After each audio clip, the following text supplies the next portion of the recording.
Olá, hoje eu vou gravar o texto As Margens da Alegria, do livro Primeiras Histórias, do Guimarães Rosa, que é o livro que tem, nessa edição, tem esta capa, e enquanto eu compartilho a tela, para que vocês acompanhem, eu vou falar um pouco da relação de Primeiras Histórias, esse livro de contos, com a obra do Guimarães Rosa em geral, né? Os outros livros que ele já publicou. Bem, Primeiras Histórias tem um caráter bem diferente dos demais livros do Guimarães Rosa, que os outros eram contos estendidos, longos. Este não, este apresenta contos pequenos, curtos, e eles vão fazer também outra, e trazer uma outra novidade para a obra do Guimarães Rosa, que é a entrada do elemento cidade. A cidade passa a fazer parte das narrativas. Até então, os livros da obra do Guimarães Rosa sempre era produzido dentro de um sertão mítico construído, aquele sertão imenso, aquele sertão sem fim, onde carece de fechos, né? É tão grande que é. E se mistura também com o sertão de Guimarães Rosa, onde ele nasceu. A primeira história que inaugura esse livro de contos, Primeiras Histórias, é As Margens da Alegria. E nele nós vamos ver a aparição de uma cidade levantada, num susto, num momento, uma coisa insolitíssima, aparece uma cidade no meio do Chapadão, no meio do sertão de Guimarães Rosa, aparece uma cidade e a cidade vai ser construída do nada. Não é um povoado que vai se ampliando, engrandecendo, ganhando mais moradores, população aumentando, não. É uma cidade que é construída no meio do Chapadão, então vai ser um susto para quem está vendo essa cidade aparecer. Embora no conto não seja nomeado Brasília, mas a sensação que se tem é que né, há um diálogo à distância dessa construção no meio do nada. Então, vamos à narração da história para que a gente possa entender. Vou achar aqui para a gente acompanhar a leitura. É um comentário do livro sobre a obra dele, análise, e já vai começar Eu queria mostrar a capa para vocês. Já está aqui. Vou aumentar bem mais o texto, para que fique bem nítido a leitura. As Margens da Alegria. Essa é a história. Ia um menino com os tios passar dias no lugar onde se construía a grande cidade. Era uma viagem inventada no feliz. Para ele, produzia-se um caso de sonho. Saiu ainda com o escuro, o ar fino de cheiros desconhecidos.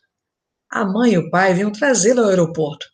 A tia e o tio tomavam conta dele justinhamente. Sorria-se, saudava-se, todos se ouviam e falavam. O gavião era da companhia especial, de 4 lugares. Respondia-lhe a todas as perguntas e até o piloto conversou com ele. O voo ia ser pouco mais de 2 horas. O menino fremia no acossouro, alegre se ria para si, confortávelzinho, com o jeito de folha cair. A vida podia, às vezes, raiar numa verdade extraordinária. Mesmo ao afivelarem-lhe o cinto de segurança, virava um forte afago de proteção e logo novo senso de esperança ao não sabido, ao mais. Assim, um crescer e desconter-se, certo como o ato de respirar, o de fugir para o espaço em branco, o menino. E as coisas vinham docemente, de repente, seguindo a harmonia prévia, benfazeja, e movimentos concordantes, as satisfações antes da consciência das necessidades. Davam-lhe balas, chicles, a escolha. Solícito de bem-humorado, o tio ensinava-lhe como era reclinável o assento, bastando a gente premer a manivela. Seu lugar era o da janelinha, para o móvel mundo. Pegavam-lhe revistas, de folhear, quantas quisesse, até um mapa nele mostrava os pontos em que hora e hora se estava, por cima de onde. O menino deixava-se fartamente sobre os joelhos e espiava as nuvens de amontoada amabilidade, o azul de só ar, aquela claridade à larga, o chão plano em visão cartográfica, repartido de roças e campos, o verde que se ia a amarelos e vermelhos, e a pardo e verde, e ali embaixo, a montanha. Se homens, meninos, cavalos e bois, assim insetos, voavam supremamente. O menino agora vivia, sua alegria despedindo todos os raios. Sentava-se inteiro dentro do macio rumor do avião, o bom brinquedo trabalhoso. Ainda nem notara que, de fato, teria vontade de comer quando a tia já lhe oferecia sanduíches. E prometia-lhe o tio as muitas coisas que ia brincar e ver, e fazer e passear tanto que chegassem. O menino tinha tudo de uma vez e nada antigamente. A luz e a longa, longa, longa nuvem chegavam. Quando mal vacilava a manhã, a grande cidade apenas começava a fazer-se num semi-ermo, num chapadão. A mágica monotonia, os diluídos ares. O campo de pouso ficava a curta distância da casa, de madeira sobre estacões, quase penetrando na mata. O menino via, vislumbrava, esperava muito. Ele queria poder ver ainda mais vívido as novas tantas coisas, o que para seus olhos se pronunciava. A morada era pequena, passava-se logo a cozinha, e o que não era bem quintal, antes breve clareira, das árvores que não podem entrar dentro de casa. Altas, cipós, e orquídeazinhas amarelas delas se suspendiam. Dali podiam sair índios, a onça, leão, lobos, caçadores. Só sons. E outros pássaros, com cantos compridos. Isso foi o que abriu seu coração. Aqueles passarinhos bebiam cachaça? Senhor! Quando avistou o peru no centro do terreiro, entre a casa e as árvores da mata. O peru imperial dava-lhe as costas para receber sua admiração. Estalara a cauda e se entufou, fazendo uma roda. O rapar das asas no chão, brusco, rijo, se proclamara. Grugulejou, sacudindo o abotoado grosso de bagas rubras, e a cabeça possuía laios de um azul claro, raro, de céu e sanhaços. E ele completo, toneado, redondoso, todo em esferas e planos, o reflexo de verdes metais em azul e preto, o peru para sempre. Belo, belo. Tinha qualquer coisa de calor, poder e flor, um transbordamento. Sua ríspida grandeza tonitruante, sua colorida empáfia, satisfazia os olhos, era de estanger trombeta. Colérico, encaixeado, andando, gruzeou outro gluglo. O menino riu, com todo o coração, mas só bisviu. Já o chamavam para o passeio. Iam de jipe, iam aonde ia ser um sítio do Ipê. O menino repetia-se em íntimo o nome de cada coisa. A poeira, a alvissareira, a malva do campo, os lentiscos, o velame branco de pelúcia, a cobra verde atravessando a estrada, a arnica em candelabros pálidos, a aparição angélica dos papagaios, as pitânias e seu pingar, o veado campeiro, o rabo branco, as flores em pompa roxeadas da canela de ema. O que o tio falava é que ali havia imundície de perdizes, a tropa de seriemas, além fugindo em fila índio a índio, o par de garças, essa paisagem de muita largura que o grande sol alagava, o Buriti à beira do corguinho, onde por um momento atolaram. Todas as coisas surgidas do opaco, sustentava-se delas sua incessante alegria, sob espécie sonhosa, bebida em novos aumentos de amor. E em sua memória ficava no perfeito puro castelos já armados, tudo para o seu tempo ser danadamente descoberto, fizera-se primeiro estranho e desconhecido. Ele estava nos ares. Pensava no Peru, quando voltavam. Tão pouco, para não gastar fora de hora o quente daquela lembrança, o mais importante que estava guardado para ele, no terreirinho das árvores bravas. Só pudera tê-lo um instante, ligeiro, grande, demoroso. Haveria um assim em cada casa e de pessoa? Tinham fome. Devido ao almoço, tomava-se cerveja. O tio, a tia, os engenheiros. Da sala não se escutava o galhardo ralhar dele, seu grugulejo. Esta grande cidade ia ser a mais levantada do mundo.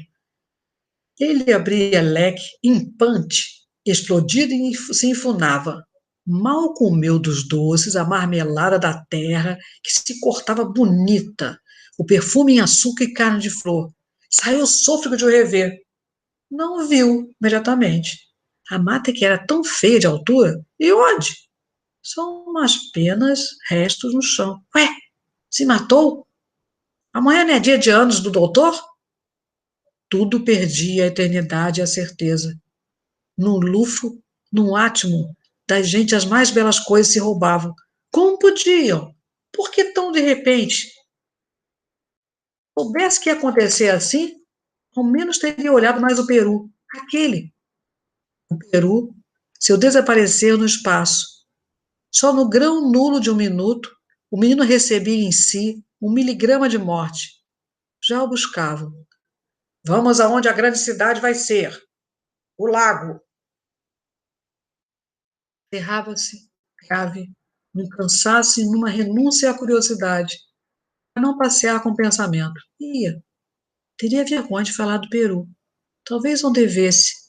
Não fosse direito ter por causa dele aquele doer, que põe e punge de dó, desgosto e desengano. Mas matarem-no também parecia-lhe obscuramente algum erro. Sentia-se sempre mais cansado. Mal podia com o que agora lhe mostravam, nascia com tristeza. Ou um horizonte, homens no trabalho e terraplanagem, os caminhões de cascalho, as vagas árvores, um ribeirão de águas cinzentas, o velame do campo, apenas uma planta desbotada, o encantamento morto e sem pássaros, o ar cheio de poeira. Sua fadiga, impedida emoção, formava um medo secreto, descobria o possível de outras adversidades, no mundo maquinal, no hostil espaço, e que entre o contentamento e a desilusão, da balança infidelíssima, quase nada medeia. Abaixava a cabecinha. E fabricava-se o grande chão do aeroporto. Apresentava no extenso as compressoras, caçambas, cilindros, o carneiro socando com seus dentes de pilões, as betumadoras. E como não havia cortado lá o mato? A tia perguntou. Mostraram-lhe a derrubadora, que havia também. Com à frente uma lâmina espessa, feito limpa-trilhos, a espécie de machado. Queria ver? Inclinou-se uma árvore. Sim, sem nem notável aspecto, a orla da área matagal. O homenzinho tratorista tinha um toco de cigarro na boca. A coisa pôs-se em movimento, reta, até que devagar.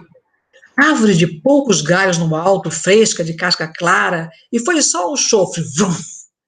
Sob um instante, ela para lá se caiu, toda, toda. Trapeara tão bela, sem nem se poder apanhar com os olhos o acertamento, o inaudito choque, o pulso da pancada. O menino fez ascas, olhou o céu, tanto de azul, e tremia. A árvore que morrera tanto, a limpa esguiez do tronco e o marulho imediato e final de seus ramos, da parte de nada, guardou dentro da pedra. Volta, não queria sair mais do terreirinho. Lá era uma saudade abandonada, um incerto remorso. E ele sabia bem. Seu pensamentozinho estava ainda na fase hieroglífica. Mas foi, depois do jantar.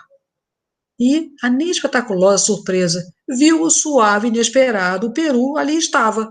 Oh, não, não era o mesmo. Menor, menos muito. Tinha o coral, a recalda, a escova, o grugulhar, a gruvo, mas faltava em sua penosa elegância o recacho, o englobo, a beleza esticada do primeiro. Sua chegada e presença, em todo o caso, um pouco consolavam. Tudo se amaciava na tristeza, até o dia, isto era, já o da noite. Porém, Subia da noitinha é sempre sofrido assim, em toda parte. O silêncio saía de seus guardados. O menino timorato aquietava-se com o próprio quebranto. Alguma força nele trabalhava por arraigar raízes, aumentar-lhe a alma. Mas o peru se adiantava até a beira da mata. Ali adivinhar o quê? Mal dava para se ver no escurecendo. E era a cabeça degolada do outro, atirada ao monturo. O menino se doía e se entusiasmava. Mas não por simpatia companheira e sentida o peru até ali viera, certo atraído. Movia-o um ódio. Pegava de bicar feroz aquela outra cabeça. O menino não entendia.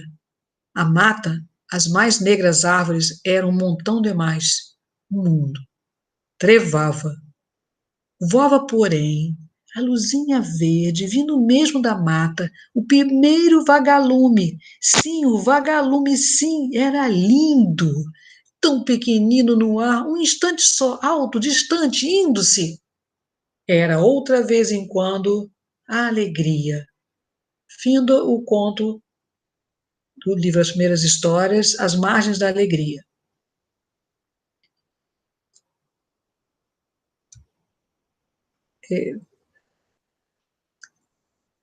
Então, nós observamos aqui essa relação com a cidade, que nascida de um supetão, de um susto, que é cravada no Chapadão, exatamente no sertão, no norte de Minas, que é início de Goiás, né, o Distrito Federal, e aquela região onde as histórias eram contadas, né, as histórias míticas do Guimarães Rosa, e construiu narrativas belíssimas, de repente aparece uma cidade a mais alevantada do mundo.